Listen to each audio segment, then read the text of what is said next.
4 mois et demi au Vélo Koza. Depuis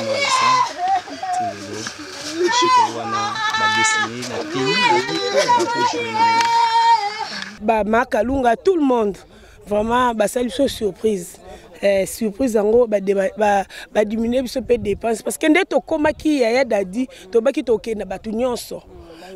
nyonso donc nyonso to senga mutu te biso moko kaka photo sala bande ko na biso nini Pierre Tombal na bango kasa moni ke mbasa kufi déjà basi ba carbone silipo na yesu ka osani aya connaissance bana wana te ko yate aya osani nini selon ya aya osani ya sa comment de ba jona ye makambu na ye avant oh mais bongo sko asani akoma ba jona yesu ka osani aya osani tozaki na ouais monaki kasi monaki bana monaki ba mama tout ça ya yete a makambu na moi que John na eta msala bisaki que so ye non simba te na obeta yo lokola bato tout ba apprécier ba encourager yango ba moni pe mbongo ba pesaki musala sali so te proposer pour na ko sala pour bande comme mususu bato ba ko hésiter te ya malambo ezali to komi ko se prendre en charge nous les artistes.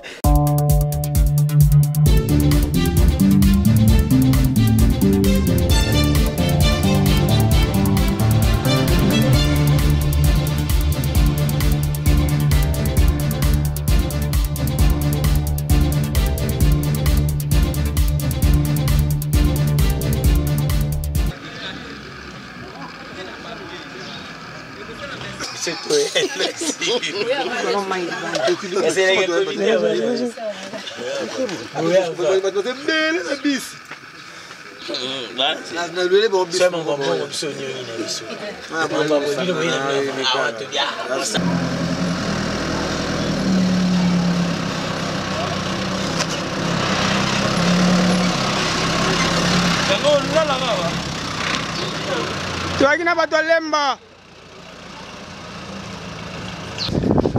Vraiment musique de tika cherche.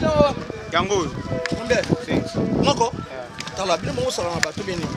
Président Choga. Président Choga, bonjour. Papa to lo basiko te to si ça. On va parler to salon bien après. Ouais. C'est là moko.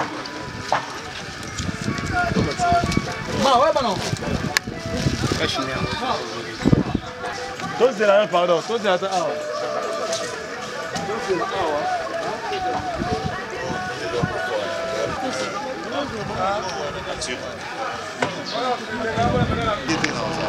Voilà. Comme ça c'est la famille. Ça l'a plus bien. Tout bas comme on est bien compliqué que non. Donc sur la après ma maman. Top. Asta. Qui mosquée. Tu disais quoi? Donc, il pour combien?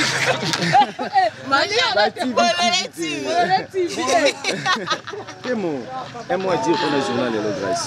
Pas trop de commentaires, on est là.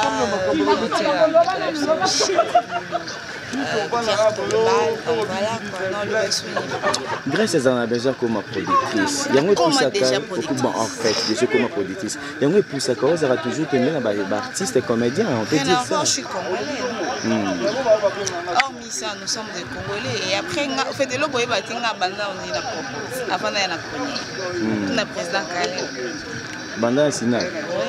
On a pas pas maîtrise pour aller répéter dans la Pour y aller ni. Répéter dans la c'est Bino. Ils sont tous souffrants pour l'orchestre. Bino il y a pas répétition pour la Bino. C'est pas Bengala, on début master. Mais après voilà quoi. Come back. Initiative yo, mon on ndenge nini ba comédien. Bravo ba comédien malgré vous en la Bino ba hypocrite, mais là c'est pas la hypocrisie, la Bino pour ça là bien. Et kenda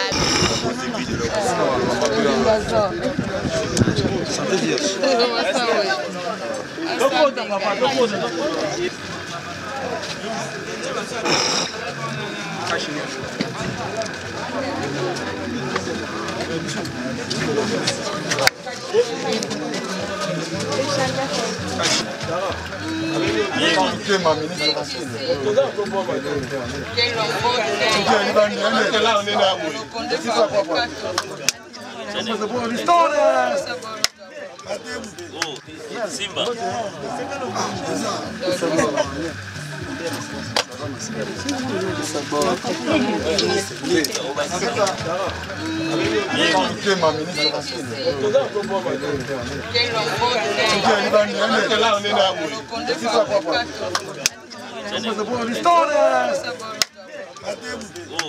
Simba.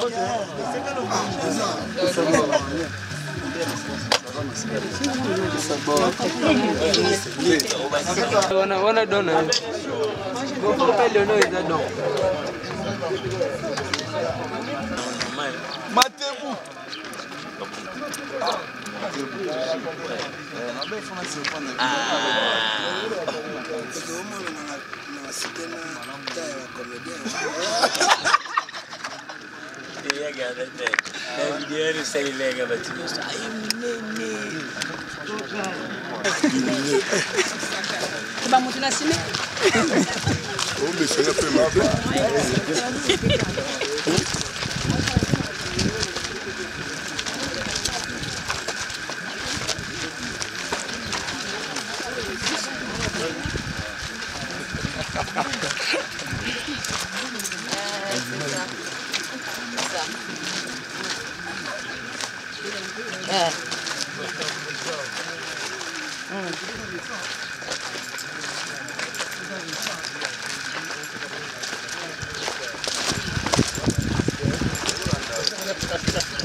La modération.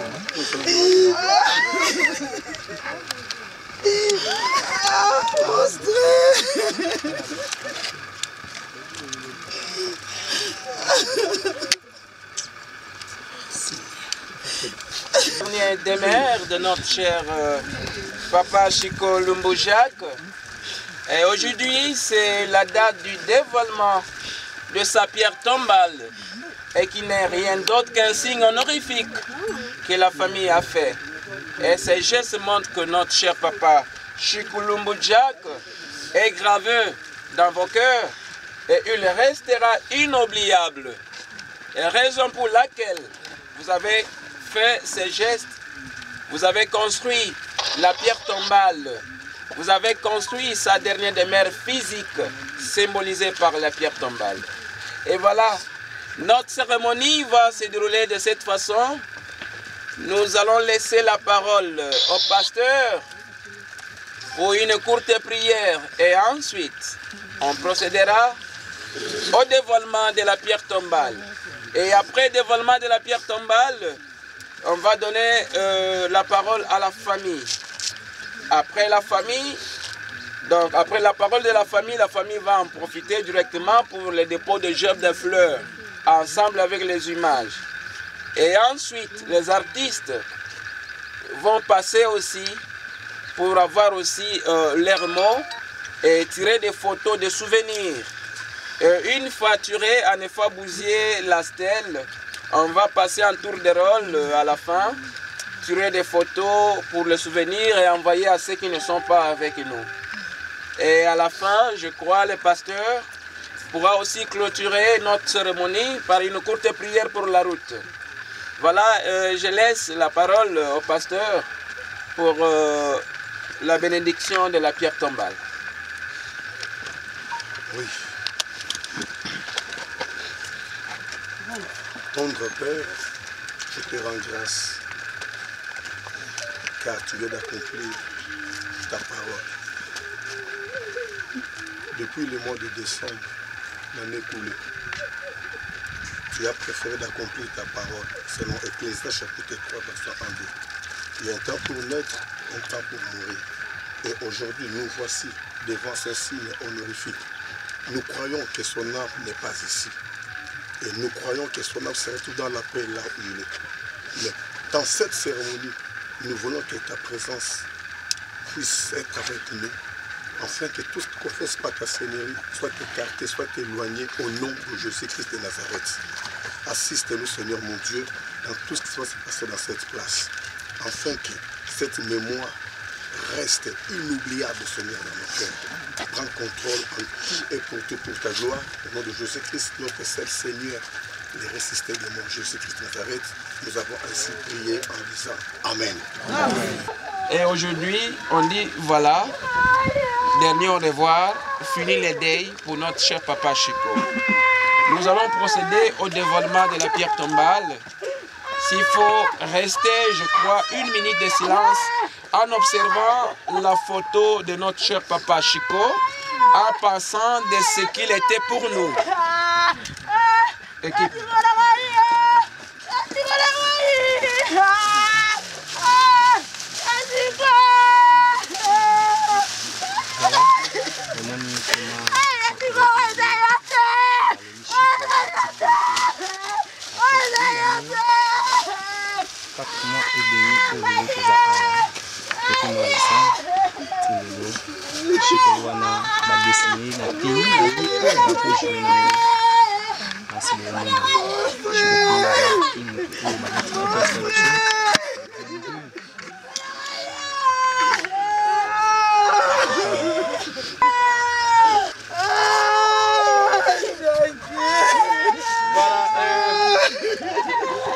S'il vous plaît, mettez des pots de gerbes de fleurs, passez directement et vous faites votre... vous adressez et puis vous faites les gestes de dépôt de gerbes de fleurs. La famille.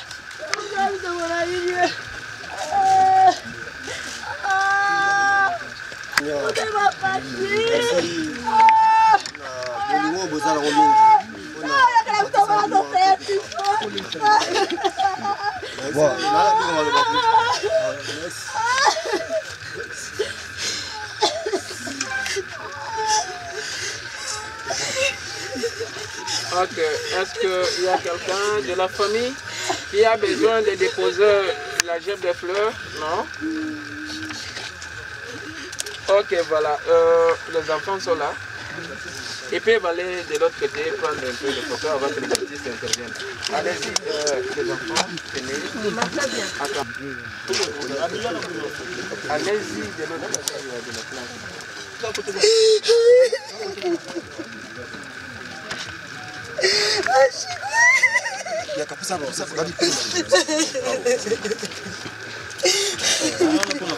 Pour procéder dans la dépôt, il y a la gerbe de fleurs et puis on pourra dire un mot par rapport à la gerbe de fleurs. On va prendre un donation chez vous pour la ticabisson. Pour déposer un mot déjà le plus tôt possible pour gagner le temps. On va même la gerbe de fleurs. Si vous pouvez bien vous déposer.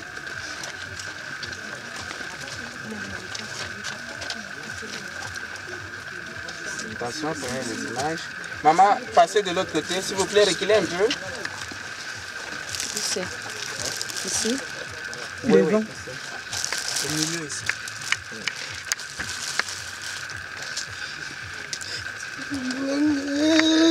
Si y a un mot, vous parlez. Si y a un c'est pour dire que tu es biqué dans mon souvenir au Kabouana Bissou. Parce que l'artiste ne meurt jamais. Tu demeureras à jamais à travers tes œuvres. Parce que l'œuvre est qu'on a la place. Toujours parce que nous faisons l'œuvre de l'esprit. Ensemble, nous avons toujours. Merci. Et puis nous avons profité de cette occasion pour nous Kolobaki. Nous avons une démarche pour nous faire un bisou chico pour nous. Mais ensemble avec vous, on a voulu aussi voter sur le dossier là qu'on a vu sur le coco. Après, dossier là sur ensemble avec vous. Et ça a été une surprise pour vous surtout. Nous quoi tu pensez à Pouloulou avec vos contributions. On s'est dit, on peut faire d'une pierre deux coups. Et on a pensé à faire quelque chose où on découvre aussi pour vos accompagnements, donc les petits ici, tout ça nous surpris.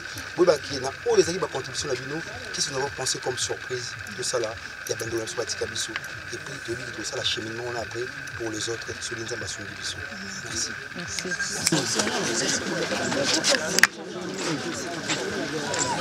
Merci. Les artistes venez. Les artistes faisant tout. Les artistes venaient tout ça. Encouragez les artistes. Passez vite s'il vous plaît. Le bateau va salir tout déjà, va ok déjà.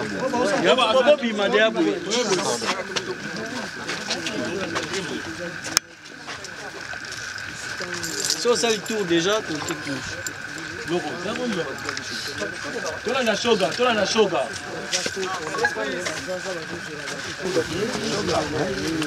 Yaka.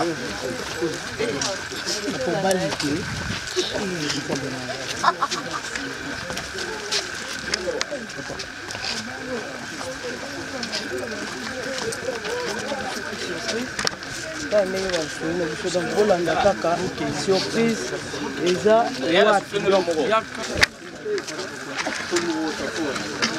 Eh bien voilà. Nous faisons ça, nous contrôle de protection. Amen. Amen. Voilà, chère famille, on va procéder au dévoilement. Équipe, s'il vous plaît. Équipe, attention. Attention, maman Caroline.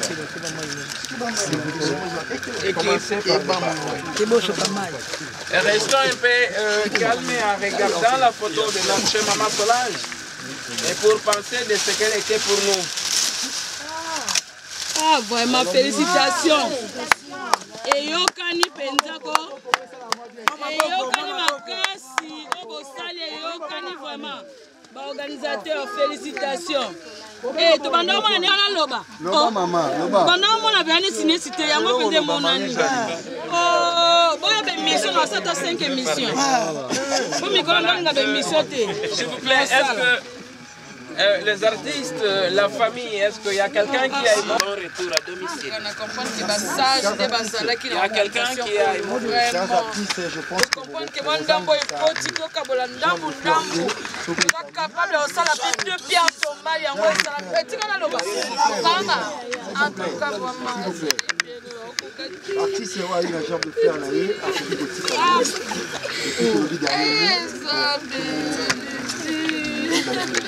s'il vous plaît. Ah, Marcel.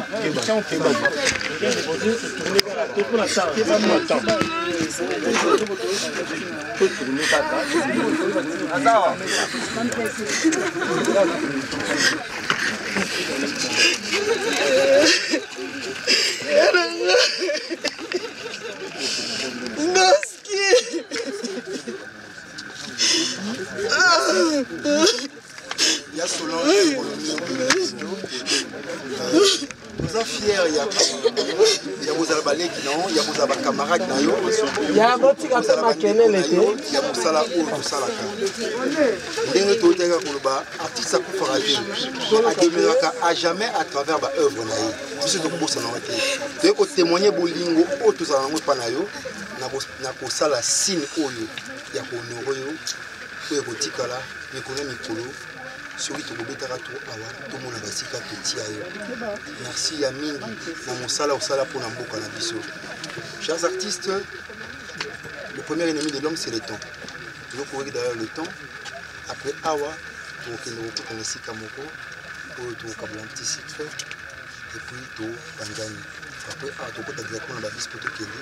Tout ça dit tout de tout ça c'est Isaac à toi encouragé. Nous a tellement na passe mais baba Axel biso sous passe koleka par rapport à surprise et nous ont montré comment bazaina bolungo sa musala oyo balaxi biso comment balinge lisusu kolaksa valeur artistique moboye ndeka ndeko ya maman Solange alobi ezane loko tokoloba koleka te koloba merci. Je dis pas seulement merci aux artistes, mais merci plus na bato bazaki le quoi organisateur. On dit sincèrement merci. Et puis biloko aboye fait continuer trop et tous à l'ensemble et tout ça l'andé biloko aboye que tout fingana na TV, c'est pas important. Donc ceux qui nazalaki papa masumu de Brende. Nengana lo babo. Voilà donc bana oyo baza kusala makambu moko oyo bisu muku tuzaku kamwa. Bazana makanisi ya malamu. Donc pour nous koloba que même ba mikolo lokola bango tant bakotala que ba jeune bazuli kanisi oyo ba betela ba maboko na muke oyo to sangisa ki pona ko bosa na te bande kona biso ya ko kanisa bango pona ko sela bango ba Pierre Tombal yango oyo to sali. Donc ezali kanisi ya malamu. Moi je pense que lokola ba tout ba apprécier ba encourager yango ba moni pe mbongo ba pesa ki musale sali. So te proposer pour nous la pour bande comme Soussou, bato ba ko hésiter te. Ya malambo ezali to komi ko se prendre en charge nous les artistes petit à petit. Non. Ah oui, donc voilà. Donc je pense que tant ba omona l'aime so ba directif musu ba disposition yo ça même ta pour ba musicien. Tant Soussou ndeko oyazo kazo ya goya awate. Tant so akutena koko somoko donc to retenir moto regard essentiel. 2-3 personnes au Sangani Awa, ils ont déjà présence significative. Donc voilà quoi. Ngana c'est beaucoup plus de féliciter. Artistes nyonso au bazan Europe. Partout artistes comédiens nyonso place bazali au ba pensaki na continue de 10 francs 20 francs na bango pour tout ça ba œuvre. Merci Nabino. Merci Nabino bolingonde yango wana. Tout ce qui est mikolo ba age lembi, tout ce qui est ba charge te. Ba mikolo nyonso wana ba koloba pour ba décourager biso ba jeune. Mais biso to landango te. Tout ça musala. Moni lelo fier na biso ki ba moni ba ndeko na biso, moni ya na biso. Oyo bato ba travailler na ye mingi, ba collègue ne comme to net ba vie o banana ya Solange ba tête kala. Vous comprenez? Ba saliti mtazu idée wana okanisa ki ya Solange azati. Ba comédien mususu des ba yogosuna ba manager to moni do kwande baza bo sundoli ba manager déjà les amis à manager biso bezaka na 4 à l'époque on appelait ba organisateur to c'est la manager na Kitambo Pierre Tombala manager selon na Kitambo après ce to les miracles Fatou miracle a sali sila ka pe masiri ka Pierre Tombala na ba benga oni na kinkole lelo eye ba to moni na ni Lisa ya biso Lisa ba fille associée ba fille ba c'est la Pierre Tombal visa ba c'est la Pierre Tombal le lobby se veut au cancer bon to récupérer kaka idée wana to sungana 10 francs 20 francs to kanisa lié que ba boyi ba on sale le côté mais gloire à Dieu. Oui, merci beaucoup.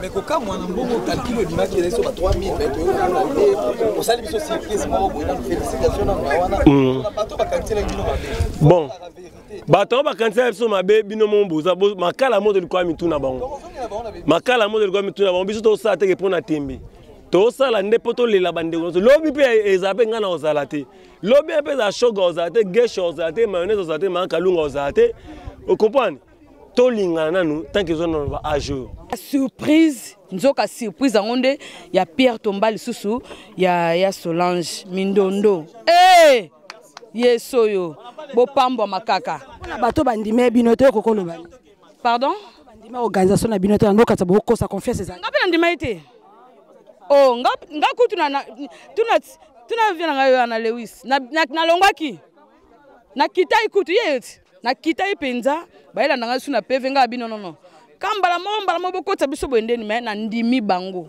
ba umela vraiment c'est l'équipe kitoko félicitations na bandeko nga nyonso tout ba mitu quoi na ba comité ba dinola ba shoga ba mayo ba makalunga tout le monde vraiment ba salut surprise surprise yango ba diminuer biso pe dépense parce que ndeto komaki ya dadi to baki to kenda batu nyonso ba nyonso donc nyonso to senga mutu te biso moko kaka photo sala bandeko na biso nini Pierre Tombal na bango mamba koko ngai bango te na ba vi na yete ayo sala momba ne Pierre Tombal ya yete kasa moni ke mbasa kufi déjà basi ba carbone silipo na yesu ka osani ayo connaissance bana wana te ko yate ayo osani nini selon ya ayo osani ya sa commande ya ba John na ye makambu na ye avant boy oh mais bongo sko asani akoma ba John na ye sko asani ayo osani tozaki na oya monaki kasi monaki bana monaki ba mama tout ça ya yete a makambu na mwa ke John na eta msali bisaki ke so ye na simba te na obeta yo bosko ayo sani ayate